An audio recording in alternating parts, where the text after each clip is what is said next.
Hi, I am Yashvardhan और आज हम बात करने वाले हैं कि आखिर हम खुश किस बात पर रहते हैं। और सन 2022 से लेके 2024 के बीच में एक सर्वे हुआ और ये जो सर्वे यूनाइटेड नेशन करवाता है, क्लियर है। और उस सर्वे से पता चलता है कि हम किन किन बातों पे खुश होते हैं। और सोचिए कितनी कमाल की चीज़ है, अगर हम किसी के साथ बैठ के खाना खाते तो हमें खुशी मिलती है। अगर हमारा परिवार 4 लोगों का परिवार है तो हमें खुशी मिलती है। ठीक है, ये सच है, मैं महसूस करता हूँ इस बात को। ठीक है, राइट। और देखिए, अगर मान लीजिए हमारा कोई खोया हुआ सामान, फॉर एग्जाम्पल मेरी कोई चीज़ यहाँ छूट जाती है और आप मुझे ला करके देते, मैं क्या कहूँगा, आप बड़े दयालु हैं, धन्यवाद। बड़ा अच्छा फील होता, आपको भी अच्छा लगेगा, मुझे भी अच्छा लगेगा कि अगर कोई सामान किसी का छूट जाता है, कहीं भी कोई लौटाने आता है तो हम कितने कृतज्ञ हो जाते हैं, मज़ा आता है, अरे वाह यार कितना अच्छा बंदा है या बंदी है, होता है ना। सो ये कुछ कारक हैं हमारे खुश होने के। इस बात से खुशी नहीं मिलेगी हम कितने ब्रांडेड कपड़े पहनते हैं, कितना महंगा मोबाइल हम इस्तेमाल करते हैं। अगर आप फ़ोन पे अपने किसी दोस्त से बात करते हैं, चाहे वो नॉर्मल 5,000 का फ़ोन हो, चाहे वो 1.25 लाख 1.5 लाख का फ़ोन हो, बात एक ही है। अगर हम फ़ोन पर उससे बात कर रहे हैं, वो 2 गालियाँ दे देगा, मूड उसका ऑफ है, तो क्या होगा, हमारा ही मूड ख़राब हो जा रहा है, यार वो बात नहीं कर रहा ठीक से। ऐसे ही होता है ना। पेरेंट्स के साथ जब बात होती है किसी चीज़ में, पेरेंट्स डांट दें, आप यहाँ पढ़ रहे हैं तो कैसा लगेगा, लगेगा ना।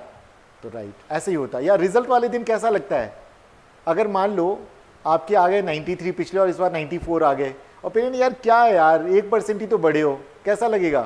और अगर पेरेंट आपको स्कूल जाने के पहले, ये कॉलेज जाने से पहले बोल दे कोई बात नहीं जितने आएंगे देखा जाएगा, तो आप एक भरोसे के साथ जाएंगे, हाँ कोई फ़र्क नहीं पड़ता। कल मैंने ऐसे ही किया मेरे बेटे के साथ, पिछले 93 थे, इस बार 94 आ गए, बट खुशी का पैमाना देखो, वो 1% भी बढ़ता, वो देखिए, क्योंकि जैसे जैसे आप ऊपर पहुंचते तो बढ़ाना मुश्किल होता। तो वैसे साथ में बैठ के खाना खाना, किसी के प्रति कृतज्ञता या दयालुता की आप प्रशंसा करते हैं या दिखाता कोई आपके प्रति, इनसे खुशी मिलती है, ना कि महंगे घर में रहने से, महंगे कपड़े पहनने से। वो एक है, जरूरी चीज़ें हैं। जरूरी चीज़ क्या है कि आपके पास एक रेगुलर इनकम होनी चाहिए और स्वास्थ्य होना चाहिए, ये इसमें कंसीडर किया गया है। अगर पैसे ही नहीं होंगे तो क्या करेंगे, सोचिए, आप हेल्दी नहीं रह पाएंगे, अच्छा भोजन नहीं कर पाएंगे। क्लियर है, 2 चीज़ें जरूरी, स्वास्थ्य अच्छा होना चाहिए, पैसा होना चाहिए, लेकिन उसके साथ कुछ ऐसे कारक जुड़े हैं जहाँ पर कि जो अमीर लोग हैं जो नींद की गोलियाँ खा के सोते हैं, लेकिन आम आदमी जो होता है जो इन बातों को ठीक है कहेगा, ठीक है मैं इतने में भी खुश हूँ क्योंकि मेरा फैमिली मेरे साथ है, मेरे दोस्त मेरे साथ हैं, मैं किसी के साथ बैठ के खाना खाता हूँ, कोई सड़क पे मेरा बटुआ गिर जाता लौटा के मुझे देता, मैं बड़ा खुश रहता, अरे वाह इस देश में इतने अच्छे लोग, इतने ईमानदार लोग हैं। ये खुशी का पैमाना है। और पूरी दुनिया में अगर हम बात करें, सबसे पहले हैप्पीनेस इंडेक्स की बात करने वाला कोई था तो वो था भूटान, हमारा पड़ोसी देश है। यूनाइटेड नेशन ने इस चीज़ को स्वीकार किया और फिर वो इस तरह की रिपोर्ट निकालने लग गया। अब आपको लगेगा इसमें तो ये ऑक्सफोर्ड यूनिवर्सिटी आ गई है, वेलबींग रिसर्च सेंटर आ गया है, ये सब कुछ आ रहे हैं, लेकिन इसका काम अगर कोई करता है तो यूनाइटेड नेशन वही करवा रहा है। तो कभी अगर आ जाए तो यूएनओ की रिपोर्ट है, दिन याद में रखिएगा। क्लियर है, हम एक एक करके इसमें देखेंगे। इस जब रिपोर्ट को मैंने कल पढ़ा और मैंने इसमें से कई सारे क्वेश्चंस निकाले जो कि कई जगह पे हमें मदद करेंगे, जैसे कि नॉर्डिक कंट्रीज़ कौन से हैं, स्कैविडियन कंट्रीज़ कौन से हैं, लोकेशन उनका क्या है, कौन से ऐसे देश हैं जिनकी रैंकिंग सबसे कम है, तो पता चलेगा कि अच्छा ऐसे देश हैं, अफगानिस्तान है, लेबनान है, सिएरा लियोन है, अब ये कहाँ पर हैं, तो हमें वो एक तो लोकेशन उनकी पता चल जाएगी। सो आप एटलस में उनको देख लेंगे। क्लियर है, हम उसी तरीके से पढ़ेंगे और फिर देखेंगे भारत और उसके पड़ोसियों की क्या रैंक है। पाकिस्तान इंडिया से ज़्यादा खुश है क्या, बांग्लादेश नो डाउट बहुत खुश है हमसे, नेपाल भी हमसे बहुत खुश है, पाकिस्तान भी हमसे खुश है।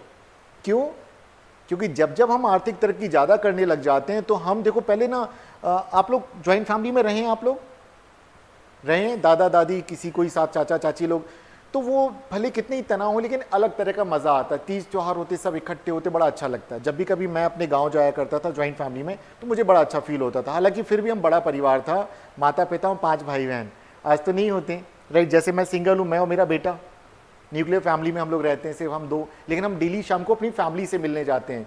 कभी वो अपनी बुआ क्या, क्यों, ताकि खुशी मिलती रहे, अकेला छोड़ के आ जाए नहीं। यूरोप इस बात से त्रस्त है, इसमें यही चीज़ें पता चलती हैं। इससे हमें ना केवल हमारी पढ़ाई बल्कि हमारी रोज़मर्रा की ज़िंदगी में भी खुश हम कैसे रह सकते हो, छोटी छोटी चीज़ों को आप इकट्ठा करें। आपको अच्छे से पढ़ना है तो खुश रहना बहुत ज़रूरी है, ये बात दिमाग में बैठा लिया। सो चलिए हम देखते हैं कि ये रिपोर्ट अगर देखें तो ऑक्सफोर्ड यूनिवर्सिटी की तरफ से प्रकाशित की गई, बट यूएनओ निकालता है। एक एक क्वेश्चन देखेंगे, ये लिस्ट है एक नहीं पूरे 25 देशों की, और अमेरिका का भी आपको पता चलेगा। तो देखो इन 25 देशों में क्या अमेरिका है? 24वें नंबर पर है, 24वें नंबर पर है। क्लियर है? अंदाज़ा लगाइए पिछले बार से इस बार रैंकिंग गिरी है इसकी। पहले अगर 12 पे आता था तो मतलब कहीं ना कहीं वो नीचे आया। अभी लिस्ट में पता चलेगा कितने स्थान गिरता है, 7 स्थान 8। अब ये देखिए, ये वो देश हैं दुनिया के सबसे खुशहाल देश। क्लियर है? Finland, Denmark, Iceland, Sweden, Netherland. आप देख सकते हैं कि इनमें से कौन से कंट्री हैं जिन्हें हम स्कैंडिनेवियन कंट्रीज़ में बोलेंगे या नॉर्डिक में बोलेंगे। तो कुछ आपको लगे अरे ये 4 में से तो कुछ ऐसे हैं जिन्हें नॉर्डिक में तो आएंगे लेकिन स्कैंडिनेवियन कंट्रीज़ में नहीं आएंगे। सो हम वो देखेंगे स्कैंडिनेवियन कंट्रीज़ कौन से हैं, राइट। देन अब देखिए यहाँ पे आपको दिख रहा होगा कि कितने बड़े बड़े जो देश हैं जो बहुत अच्छी स्थितियों में हैं, राइट। स्विट्ज़रलैंड 13वें नंबर पर है, न्यूजीलैंड 12वें पे, ऑस्ट्रेलिया। सो क्लियर है? अब हम देखते हैं और देखिए ये मैप है, एक पूरी दुनिया का मैप है। देखिए यहाँ पर जहाँ कलर से पता चलता है एवरेज, अगर देखें आप यहाँ से रेड से लेके ग्रीन तक अगर जा रहा है तो कैसे कैसे कहाँ कहाँ कितने हैं। और इंडिया को अगर देखें तो इंडिया बीच में यहीं पर आ रहा है, मतलब हरा तो नहीं है इंडिया, इतना हरा नहीं है। आप समझ सकते हैं कि इंडिया की रैंकिंग अच्छी नहीं है, राइट। सो 147 टोटल कंट्रीज़ हैं, उनमें से क्या किसका स्थान है। तो देखें यूनाइटेड किंगडम कहाँ पर है, कोस्टा रिका देखिए कितना छोटा सा कंट्री है, कहाँ पर है, जहाँ पनामा है, ये देखिए यहाँ पर। क्लियर है? सो एक तो हमें ये पता चलेगा कि कहाँ कौन से देश हैं, और ये सबसे बुरा देश देखिए ये है। और जहाँ मैं कह रहा था कि राइट अब अफ्रीका के कुछ देश हैं उन्हें देखेंगे। और एक बात और है, 8वें नंबर पे जानते कौन सा देश है जहाँ लगातार लोग त्रस्त हैं युद्ध से?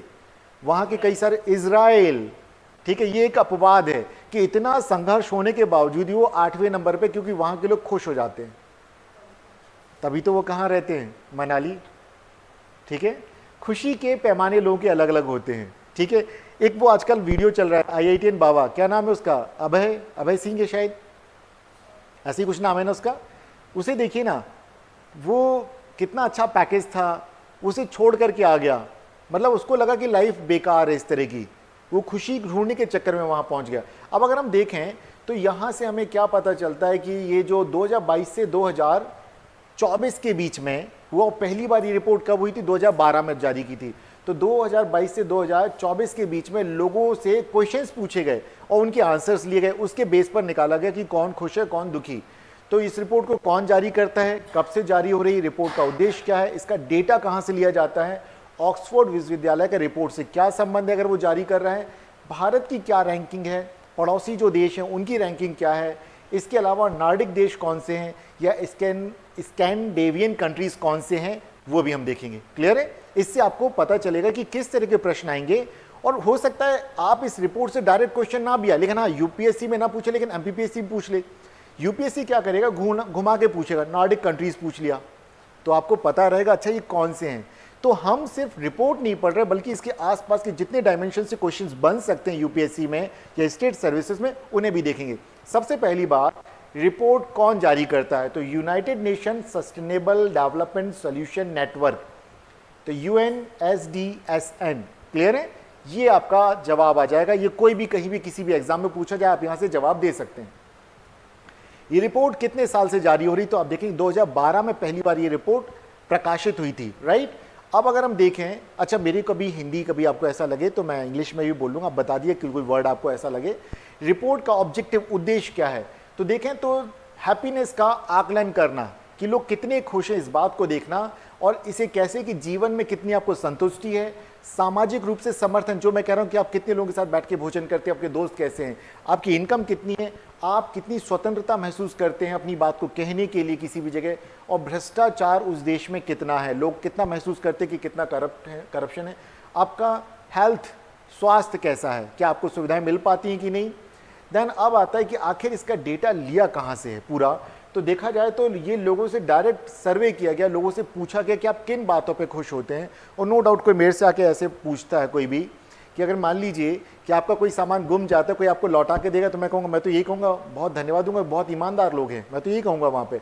तो आप अंदाज़ा लगाइए कि खुशी किन किन चीज़ों पर इन्होंने देखी है। अब देखते हैं ऑक्सफोर्ड विश्वविद्यालय के रिपोर्ट से क्या संबंध, क्योंकि कई बार, अब तो इतना देर से मैं बता रहा हूँ, नहीं तो कन्फ्यूज़न हो सकता है कि ऑक्सफोर्ड यूनिवर्सिटी ने रिपोर्ट जारी की तो नहीं। हम यहाँ देखें तो अगर ये रिपोर्ट देखें तो ऑक्सफोर्ड यूनिवर्सिटी के वेल बीइंग रिसर्च सेंटर के नेतृत्व में प्रकाशित हुई, लेकिन यूएन की मूल पहल का ये हिस्सा है। किसका? कौन सा? UN sustainable development solution network का। क्लियर है? तो इन्होंने क्या किया, ऑक्सफोर्ड ने और गैलप वर्ल्ड, अगर देखें तो पोल कराने वाली एक एजेंसी है, और इन संस्थाओं ने इस बार प्रमुख योगदान दिया इस रिपोर्ट को जारी करने में। अब अगर यहाँ पे देखा जाए तो इतना तो आप समझ ही गए कि भले दिखे ऑक्सफोर्ड का नाम, लेकिन रिपोर्ट कौन निकालता है, तो आपको पता चल गया कि यूएन। अब आते हैं नॉर्डिक कंट्रीज कौन से हैं, तो अब वो देखते हो। ये नॉर्डिक कंट्रीज कहाँ पे हैं? कोई बताएगा? ग्लोब में साउथ में है। सही कह रहा हूँ? नदर्न हेमिस्फीयर में आएंगे, सदर्न हेमिस्फीयर में, नॉर्थ में आएंगे। नॉर्डिक नॉर्थ है, ध्यान रखिए, कंफ्यूज नहीं होना, मैं तो बस कह रहा हूँ उत्तर। ठीक है, नॉर्डिक। ठीक है, अब जैसे कि अगर आप मैप देखना चाहेंगे सो आप देखिए कहाँ पर है, ऊपर की तरफ 66 नॉर्थ, वहीं की बात करेंगे, मतलब सीधी सी बात है, ऊपर जितने ठंडे इलाके हैं वहाँ पर। तो अब अगर देखा जाए तो जैसे डेनमार्क है, फिनलैंड है, आइसलैंड है, नॉर्वे, स्वीडन। अब यहाँ पे कितने देश दिख रहे हैं हमें? तो अगर देखें, जब मैं बात करूँगा कि स्कैवेंडियन कंट्रीज की बात करूँगा तो सिर्फ 3 आ जाएंगे। इनमें से कौन कौन से हट जाएंगे, ये देखने वाली बात है ना। तो राइट, सो अब हम ये देखते हैं कौन कौन सा हटेगा इनमें से। देखिए आइसलैंड तो हटानी होगा, सीधी सीधी बात है। अब लेकिन ये तय कैसे किए गए, तो हम देखेंगे इनकी संस्कृति, इनकी बोले जाने वाली भाषा के आधार पर। ठीक है, क्योंकि जो कंट्रीज है किस तरह की भाषा बोलते हैं उस आधार पर, और इनके सामाजिक रहन सहन के तरीके क्या थे। चलिए अब देखते हैं। इसके अलावा अगर हम देखें नॉर्डिक में और भी कुछ हिस्से आएंगे, तो डेनमार्क का फेरो आइलैंड, तो ये आ जाएगा, और ग्रीनलैंड का भी हिस्सा आ जाएगा, जो कि डेनमार्क का ही राजनीतिक तौर पर हिस्सा माना जाता है। इसके अलावा फिनलैंड का एक स्वायत्त क्षेत्र है, कौन सा? आलैंड आइलैंड्स, ये भी आ जाएंगे। तो ध्यान रखें, यहां से यूपीएससी वाले घुमा के पूछते हैं, वो डायरेक्ट नहीं पूछेंगे, इनको दे देंगे और फिर पूछेंगे क्या ये नॉर्डिक कंट्रीज के हिस्से हैं। तो आप वहां कंफ्यूज नहीं होना, इन बातों पे भी गौर करना। क्लियर है? चलिए, अब नॉर्डिक कहते क्यों हैं, अगर हम देखें तो देखिए, आप लोग कभी हॉलीवुड मूवीज देखेंगे तो आपको वाइकिंग लोगों के बारे में पता चलेगा कि क्या होते थे, लड़ाकू होते थे, समुद्र में यात्राएं किया करते थे, किस तरह के लोग थे, तो वहां देखेंगे। राइट, ठीक है। सो आप देखें किन किन आधार पर, तो हम देखेंगे सांस्कृतिक आधार है इनके, भाषा मुख्य आधार है, खाना पीना रहना, और भाषा बड़ी चीज होती है। अब देखते हैं इनको, देखते हैं कि भाई ये क्या है। तो देखिए स्कैंडिनेवियन कंट्रीज की अगर हम बात करें तो एक स्वीडन का एक हिस्सा है स्कैनिया। ठीक है, उसके आधार पर नाम पड़ा, और मैं क्या कह रहा हूं कि भाषा के आधार पर। ठीक है, जर्मनिक भाषा बोलते हैं, भाषा के आधार पर है। क्लियर है? अभी भारत में भाषा के आधार पर क्या चल रहा, डिलिमिटेशन में विवाद हो गया, रूपी के सिंबल को हटा दिया तमिलनाडु ने, और क्या क्या हो रहा है, और भी कुछ हो रहे हैं, इसी तरह के डिस्प्यूट होते रहते हैं। और वे पॉपुलेशन की बात भी करते हैं, कहते हैं कि भाई फिर तो पार्लियामेंट में क्या होगा, हमारा रिप्रेजेंटेशन कम हो जाएगा। सारा मुद्दा भाषा पे आता है। भाषा के आधार पर पहली डिमांड होती है राज्य बनाने की, मतलब भाषा बड़ा मुद्दा है। क्लियर है? तो ध्यान रखें, भाषा के आधार पर ये अलग अलग हो जाते हैं। अब हम देखते हैं आखिर ये रिपोर्ट में क्या आया कुछ। ठीक है, उन बातों को भी देख लेते हैं। तो अगर देखा जाए कि क्या होता है, तो देखिए खुशहाली सिर्फ आर्थिक विकास से तय नहीं होती, बल्कि लोगों का आपसी भरोसा और सामाजिक जुड़ाव। इस बात को अपने जीवन में बैठा लीजिएगा तो आप खुश रह पाएंगे। अगर सिर्फ आप कभी लोगों को इस पे तौलेंगे कि पैसे किसके पास ज़्यादा हैं, तो ध्यान रखिए जिसके पास जितने ज़्यादा पैसे हैं उनका जीवन उतना दुखी होता है। निजी जिंदगी की बात कर रहा हूँ उनकी। दुनिया में सबसे ज़्यादा खुश अगर देश दिखेंगे तो आपको कौन से दिखेंगे? नॉर्डिक कंट्रीज दिखेंगे, और सबसे नंबर 1 पे फिनलैंड। क्लियर है? तो आपने लिस्ट में देखा था जैसे, तो अभी वो हम देखेंगे कहाँ पे स्थान आ जाएगा। इंडिया की पोजीशन अगर देखें तो 147 कंट्रीज में इंडिया 118वें नंबर पर आता है, और अगर देखा जाए तो पिछली बार इंडिया 126वें नंबर था। इस बार हम देखें तो रैंकिंग में कहीं ना कहीं सुधार हुआ, लेकिन अभी भी इंडिया अपने देखें पड़ोसी पाकिस्तान से नीचे है, नेपाल से नीचे है। क्लियर है? भूटान से नीचे है, बांग्लादेश से नीचे है। तो आप देख सकते हैं, हाँ आप गर्व इस बात पे कर सकते हैं कि अफगानिस्तान से ऊपर हैं। और एक सवाल मैं पूछूंगा, क्या भारत और अफगानिस्तान की सीमाएं जुड़ती हैं? कौन से कॉरिडोर से जुड़ती हैं? उस कॉरिडोर का नाम है वाखान कॉरिडोर, लिख लीजिए कहीं पे, और ये यूपीएससी में पूछा था। ठीक है, वाखान कॉरिडोर। वाखान कॉरिडोर, पतली सी जो पट्टी जा रही है उस गलियारे को कहा जाता है वाखान कॉरिडोर। ठीक है, भारत के नक्शे के हिसाब से, पाकिस्तान के नक्शे के हिसाब से नहीं है, इंडिया के नक्शे के हिसाब से। तो पाकिस्तान की रैंकिंग 109 है, भारत की रैंकिंग कितनी है? 118। पिछली बार से इस बार सुधार हुआ है। चलिए, सो अब अगर हम देखें तो नॉर्डिक कंट्रीज में अगर हम देखें डेनमार्क, आइसलैंड, स्वीडन, राइट, तो किसके, फिनलैंड के अलावा, तो 4 ये देश बने हुए हैं, इसी क्रम में हैं। आगे हम देखते हैं इसमें जो कुछ बातें हैं, और अमेरिका की बात करते हैं कि अब देखें तो अमेरिका की स्थिति क्या है। तो अमेरिका अगर देखें 2012 में जहां 11वें नंबर पर था, अब कहां पर आ गया है, 12वें नंबर पर आ गया। तो अमेरिका की स्थिति क्या हो रही है।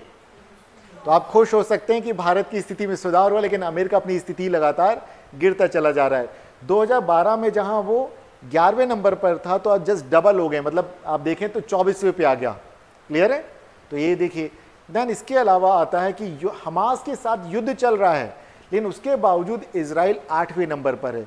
अब अगला सवाल आता है कि सबसे ज़्यादा देश कौन से कॉन्टिनेंट से हैं, American continents, African continents, Asian. So हम बोलेंगे यूरोपीय देश, लगभग 20 देश तो यूरोप के हैं टॉप में, तो यूरोप का दबदबा हम बोल सकते हैं यहाँ पर। क्लियर है।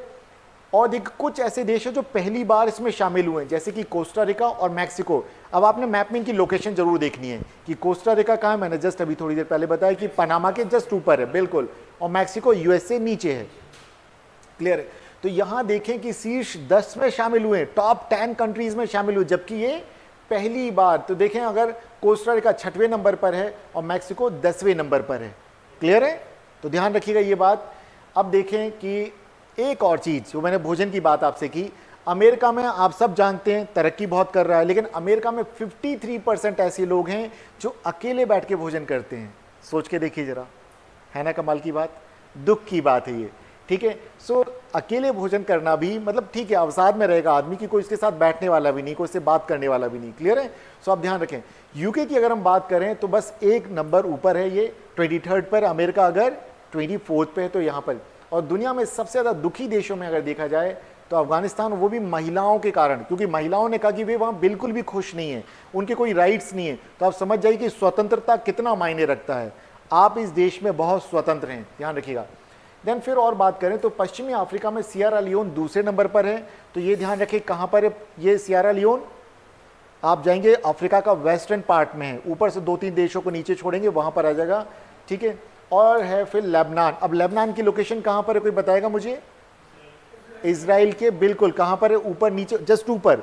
और हिजबुल्ला एक जो आतंकवादी गुट है जिसे कि ईरान का समर्थन मिलता है, वो लेबनान से ही संचालित करता है अपनी गतिविधियां। ठीक है, ध्यान रखेंगे इस बात को।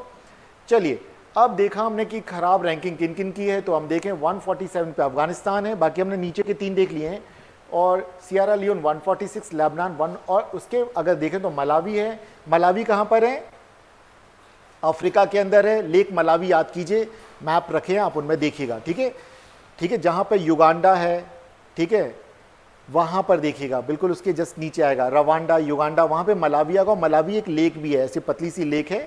ठीक है, उसको याद रखिए मलावी लेक, तो मलावी कंट्री से उसका नाम। ठीक है। देन इसके बाद आएगा जिम्बाब्वे, तो और मलावी युगांडा से और नीचे की तरफ आप जाएंगे जाम्बिया वगैरह जहाँ पर है, और साउथ अफ्रीका के ऊपर वहाँ जिम्बाब्वे पड़ेगा। क्लियर है। तो जिम्बाब्वे देखना है वहाँ पर, राइट। अब हम आते हैं क्या पैसों के अलावा और ऐसी कौन सी चीज़ें जो प्रभावित करती है हमारे जीवन को। तो ध्यान रखिए, एक तो हो गया हेल्थ, एक हो गया पैसा, इसके अलावा क्या है, जैसे कि दूसरों के साथ भोजन करना। क्लियर है, समझिए इस बात को, इंपॉर्टेंस आज से शुरू कर दीजिएगा। सामाजिक समर्थन के लिए किसी पर निर्भर होना, जैसे कि मैं यहाँ आता हूँ और मैं अपनी बहन के अपने बेटे को छोड़ के आता हूँ कि अभी छुट्टियाँ चल रही स्कूल की, तो मुझे बड़ी खुशी मिलती है कि उसकी 2 बेटियाँ, उनके साथ वो दिन भर खेलेगा, मैं शाम को 5 बजे वहाँ से पिक करूँगा।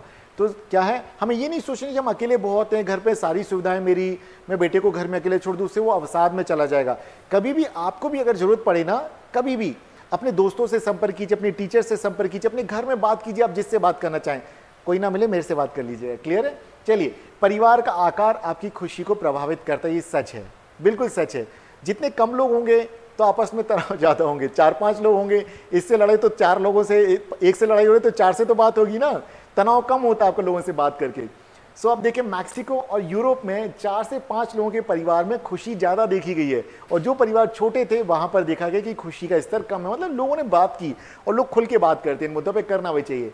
देखिए तो अगर देखा जाए क्या निकलता, अगर हम ऐसे देखें, दूसरों की दयालुता पर विश्वास करना। जैसे मैंने कहा कि अगर आपका कोई खोया हुआ सामान कोई लौटा देगा तो आप क्या कहेंगे, बड़े दयालु लोग हैं, बहुत ईमानदार लोग हैं, ये देश बहुत अच्छा, यही कहेंगे ना। और हमारे देश में अगर कोई विदेशी आता है, उसकी महिलाओं के साथ रेप होगा तो हम क्या कहेंगे, वो जाके क्या कहेंगे अपने देश में, समझ जाइए। इसलिए लोगों को समझना चाहिए कि हर किसी के साथ अच्छा व्यवहार करो, चाहे कोई भी हो, अमीर हो, गरीब हो, महिला पुरुष, देशी विदेशी, सबके साथ अच्छा व्यवहार करें, राइट। सो देखिए, अब अगर देखा जाए तो युवाओं की समस्या, आप सब युवा हैं, तो दुनिया के हर 5वां युवक कहता है कि उसे कोई सामाजिक मदद नहीं मिलती। जब उसे ज़रूरत होती है कि वो किससे बात करे तो उसे कोई मदद नहीं मिलती है। क्लियर है?